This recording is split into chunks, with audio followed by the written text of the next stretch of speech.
Usha Akella. Usha Akella has authored 10 books that include poetry and 2 musical dramas. Based in Austin, Texas, she earned her master's in creative writing from the University of Cambridge, UK.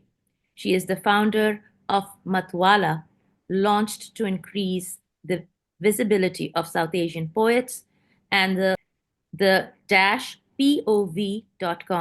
a website of curated interviews.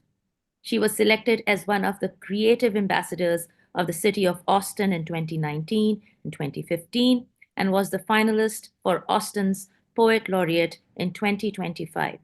She has been hosted by numerous international poetry festivals and laudable venues such as the Ministry of Arts and Letters, Mexico, Satya Academy, JLF Houston, etc. She edited and conceived if you can pronounce this, that would be wonderful. हम ऐसे ही बोलते. Hum ऐसे bolte. This is just how we speak, a poetry anthology on the city of Hyderabad and the Festschrift, a house of words in honor of Keki Daruwala, published by the Satya Academy. So welcome, Usha.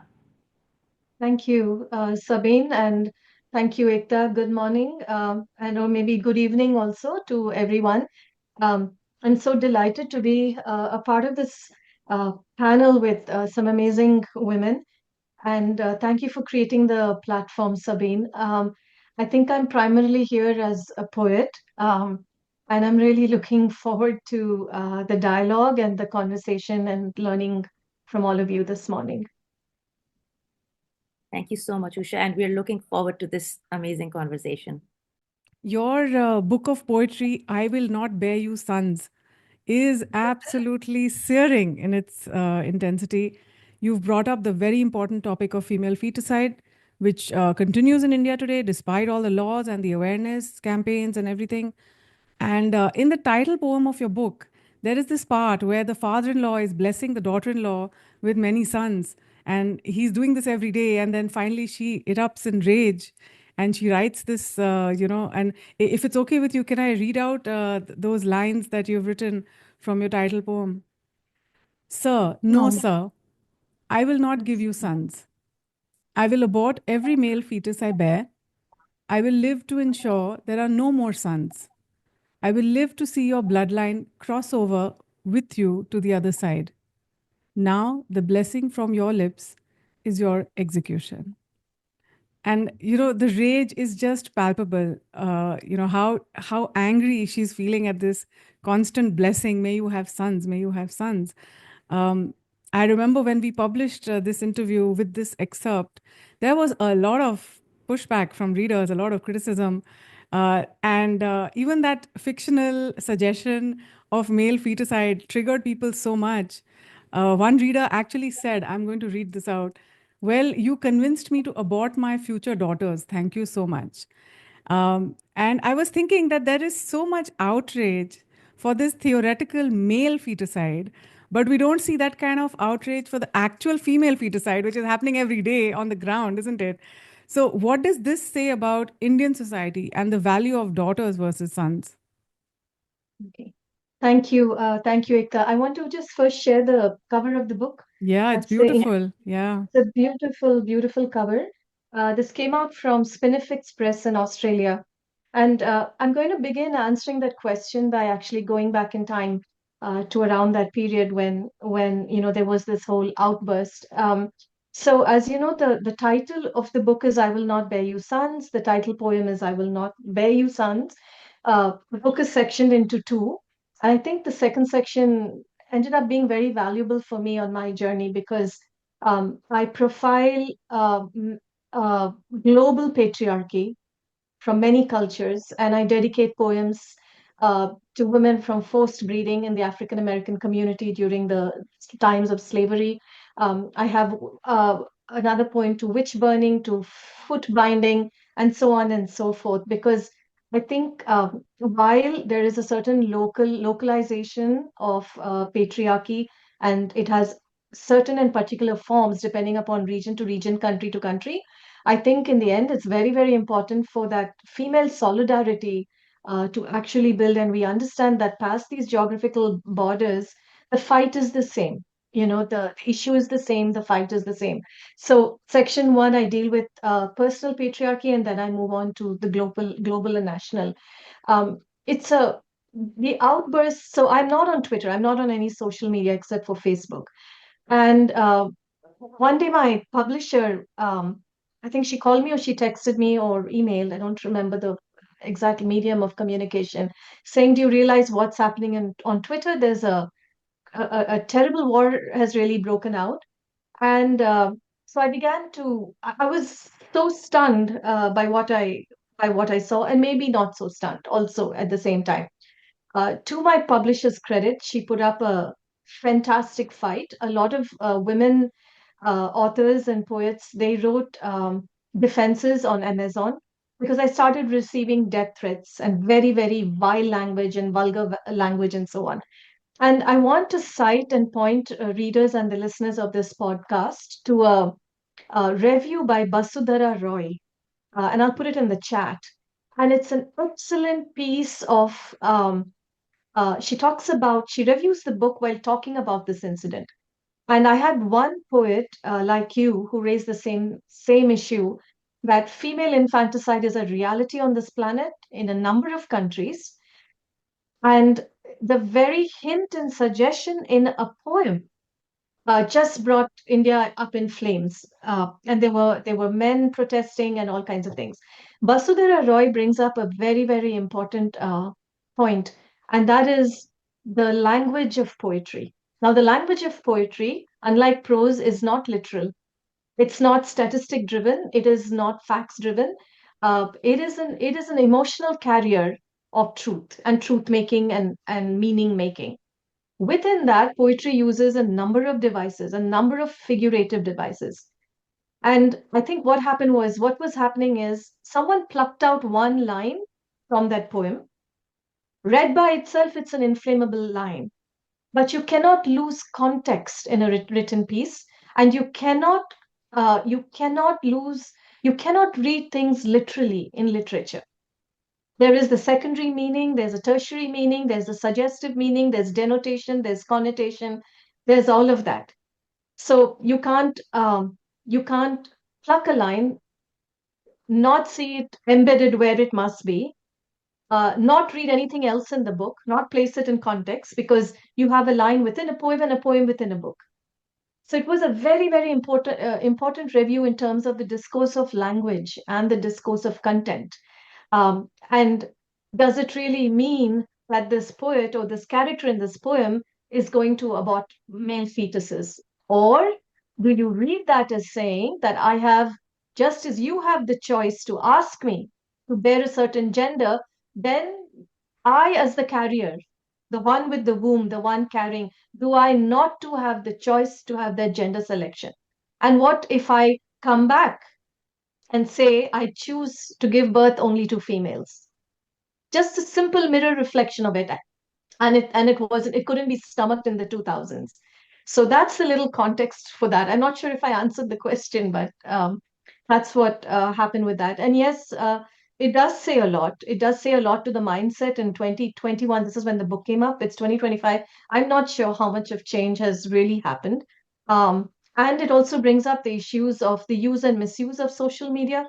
I had to get off Facebook and change my settings because I was told I'll be killed if I went back to India, and somebody would, tear my heart out like a dog, or and other very vulgar things that, how did I think I was born, and things about my father. It was all that kind of thing, and this is not feminism. So I agree. The healthiest feminism is not shutting out one gender or wanting to kill another gender. I mean, that's not how we go about it. But it was also a line in poetry, which I think was forgotten. Yeah, it was the rage, that of the woman who is hearing that again and again and how it Yeah. erupts. And yeah, absolutely. I believe art has to be seen in its context. And you're bringing in a whole cultural context of female feticide. It's not in its isolation that, oh, I don't want to have boys, or I'm going to, abort female fetuses, but I mean, male fetuses, but it's to be seen in the larger socio-cultural context. So yeah, that was a very important debate, I think, that came up, which also was revealing to me as a publisher on what kind of responses people have. I mean, a lot of the critics were women themselves, and Yeah. they were like, oh, it's a poor, innocent life. We shouldn't wish it. I was like, it's poetry, this is not a literal, it's just a suggestion, but the suggestion itself is so offensive to people. And I was like, well, there are lots of baby girls who are being killed every single day. I mean, why aren't we having Yeah. that outpouring of compassion for those fetuses as well? Yes, for Yeah. the reality. And I really thank you, Ekta, because I think it was very courageous of you. You didn't pull out the material. You didn't deny. I think there was, I think we did a little interview along with it, and I Yeah. don't think you denied any of that content. You didn't pull it off. You let me know about it, that it was becoming a complex situation. So I think this is how women stand ground, while we may yield the pen in different ways, the fight and the mission and the goal is the same. And the suggestion wasn't that we start killing, male kids, I mean, male babies. That's ridiculous. Yeah. It was the emphasis of choice, because if you can choose to terminate life on Hmm. gender, why do I, as a woman, do I not have the right to choose then the gender I can birth? I can just come back with any number of these kind of things, right? So it was actually the assertion of women asserting choices. That was what that poem was about. Right. So, Yeah. Thanks so much for that. um, So, Usha, the other theme in your poetry is related to what Mahua was talking about, her mother making the tea, is women's subservience in the home. And I remember you telling me when I interviewed you that being a homemaker should be a choice and not forced. But when it comes to the larger mass of women in India and even South Asia, do you think many of them have a choice in this matter? And what does that say about power equation in our homes? most you're completely right, Ekta. But first, I just wanted to say kudos to Mawa and Veera for sharing their stories and the incredible courage. I've always believed that women have to tell their stories, and that's what I try and do in my poetry, because this veil of silence and the code of honor is something that handcuffs us for generations. And I feel every woman, even if she just does it for her family, should write her life history for her family, because it's that step of articulation that becomes empowerment. So I'm just amazed by all the women today on this panel, and in different ways, and having the courage to put it in words. It's a very empowering step. And I have so many poems echoing what each of you is saying, and I wish I could read every poem just to echo what you're saying. But I know Why we don't have you no why time. don't you read out something, Usha? Okay. Uh, Ekta, you just asked me a question about the choice to be a homemaker. Yeah. And I'll read a poem reflecting that and the layers within that. Okay, it's called Harmony. Her cooking is the honeycomb that keeps him succulent. He is seated King Kong at the head of the table. She is unseen in the kitchen, sanctified by self-sacrificing labor. The okra is fried to perfection, has been soaked in tamarind juice, the sesame seeds pounded and ground to a paste, poured exactly 5 minutes before the flame is turned off. Simmering, turned side to side, not too brittle, supple, gleaming in brainy white coats, she smugly concedes periphery jobs to a daughter in law who is allowed to chop and measure, forbidden from the fine act of cooking in this goddess's kitchen. There is a hushed silence in the sanctity of this evening ritual. The primary steel plate for rice, the quarter-size plate for sides like papadums, chutneys and avakai and a second vegetable, a katori for the sambar or kutu or perugu. Into the meal, this plate might be a repository for chewed drumsticks, avakai bone, tamarind, the paraphernalia of supporting herbs, the flotsam and jetsam of ingestible food. He eats, connoisseur of gastronomy. She glances sidelong, ascertaining his judgment. Every scooped, slurped bite is a religious act by a god. He keeps his face impassive, careful not to spill out too much an appreciation, keeping the possibility of her pride in check, doing her a favor, multiplying her virtue. She understands his face as a farmer knows his soil. Displeased, his face can splinter as drought land. As a linguist knows phonemes and syllables, a twitch, blink, pause, measured stare, and silence are signs signifying things. A refill of sambar without the vegetables, a refill of sambar with the vegetables, a refill of sambar with only the bottle gourd. The need for raw onions, not enough salt. He scrutinizes the rotis. Tad overburnt, he says. She's mortified. Chastised, she hurries to remake one more perfect round moon in this perfect harmony. And I watched, exiled from this soundless solemnity for a decade, wondering why I could not see the beauty of it. Yeah, it's beautiful. I remember reading this in your book, and this part really, really struck me. And in fact, now I don't know if you're aware, but there's the movie The Great Indian Kitchen in Malayalam, and there was a Hindi version of Yes. it, Mrs., which also brings out this everyday drudgery. And I even, when I was interviewing you, I used the word slavery, but you had a counter view to that. So would you like to share that? The counter view, I don't think it's anything isn't really black or white, Ekta, because if you'd asked this housewife, which was family, which was actually my mother-in-law and the family I entered, she would call it perfect harmony. The children or the sons would say that they grew up in perfect harmony, that there was never discord between the parents, that it was an abode of peace, that one came back to a happy home.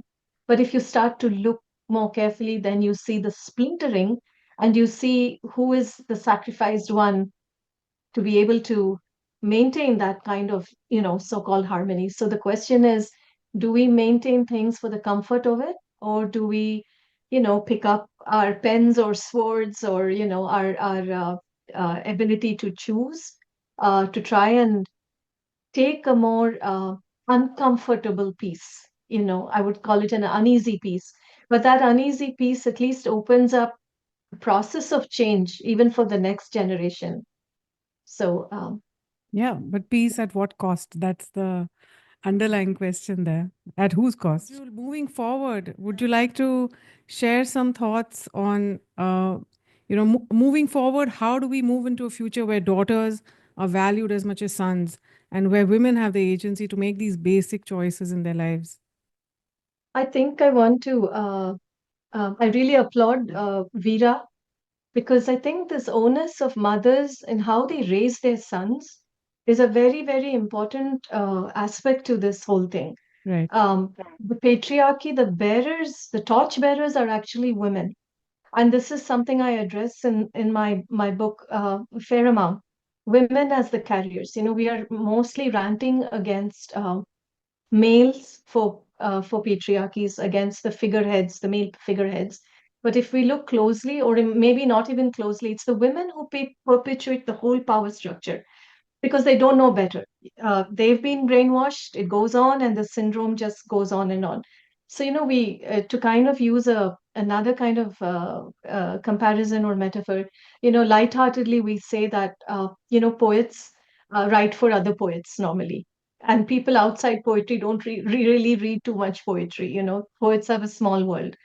And I think what happens with most activist work or most feminist work, the converted are reading, and the converted are listening, and the converted are discoursing. But it's actually the men and the boys, and this, I think, should become part of education. Primary, elementary is where we begin, and we begin to teach children about gender violence, about role playing, because kids are exposed to so much on media, social media, whether it's film, whether it's sitcoms or Netflix or whatever. The bar of sexuality, sexualization, abuse. I mean, they are contending with a lot where a lot of negative signals are being reinforced. And I think there has to be very, very active countering to that, and that has to happen in the schools. And I think boys and girls should equally be educated. And very, very early on, very, very early on, there has to be maybe, more feminist literature, more just awareness, teachers watching their language. I mean, it has to happen, I think, in a very intrinsic, institutionalized social way, where all of us have to play our part in it, however difficult. If you are watching and you're seeing this happen in your home, even to the discomfort to yourself. So I pay a very heavy price for the books I write. I've gone through isolation. I've been through labeling. I'm abused emotionally. I've been called crazy. There's so much you undergo. But I always feel that I write those books, or I'm doing what I'm doing, not just for myself, but for my daughter. Because if I don't show her that she has to resist, if I don't show her that she has a choice, if I don't show her that you can raise your voice, you can articulate, then how is she going to live as a woman in the world? Because kids imbibe from parents very, very early on. Mm. So whether she understands it or not, I feel every fight, and in some ways also for my mother, or for every victimized woman, or for the victimized part even in myself. So we each have to, you got to stay where you are fighting. I think you in the way you choose. And by stay, I don't mean you stay within abusive situations, but by your station in life, by what you're doing, you have a choice to do something. So I think that would be my response to that. Yeah, absolutely. Yes. Thank you, amazing, amazing women. Lots of love to all of you. And I'm so honored to know all of you. You have enriched my life. You have enriched my heart with your thoughts. And I'm so glad that we've connected, in this lifetime. It's a pleasure and it's a privilege to know you all. Thank you so Thank much. Thank you you. so much, Same here. Ekta. Thank you, Usha. Thank you, Yes. Veera. Thank you, Ekta, Sabine. Thank you very much.